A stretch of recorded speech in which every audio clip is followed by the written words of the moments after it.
Hello everyone, welcome back to Chadwick's Real Tips. Again, this location at our favorite brewery, Second Dawn Brewing, located on 23rd and Dayton in North Aurora. This week we're going to talk about the importance of having an inspection and expectations to have while you are having an in-home inspection as a buyer. It can take anywhere between 3 to 5 hours. And I'm saying that kind of loosely because that depends on the size of your home.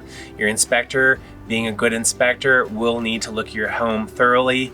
Also, be sure that you're including a sewer inspection. And then there is also a third part, which is your radon inspection. That takes 48 hours of an undisturbed area to measure radon, which has to be 3.9 picoliters or less to meet EPA safety requirements. So while you're doing your inspection, you also need to have some other people there. In addition to your inspector, your buyer's agent should be there and not an unlicensed assistant.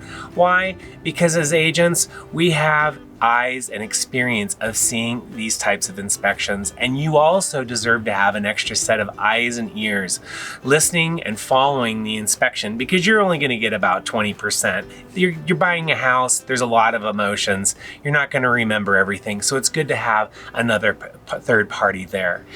As a seller, it's important to leave your home for probably 6 to 8 hours. Give your buyers a chance to do their inspection. It's also possible, Mr. and Mrs. Seller, that your buyer may actually stay another hour longer. They may walk through the house talking about where they're going to put their furniture and look at the yard. There's a lot of conversations that may be taking place in addition to the inspection. So please do the courtesy and give your buyers time to have an inspection and re-experience the home that they're going to buy. I hope these tips help you as buyers and sellers with inspections and set some expectations. Be sure to follow our social media feeds, and we're happy to be your free resource for all of your real estate needs. And we'll see you next week on Chadwick's Real Tips.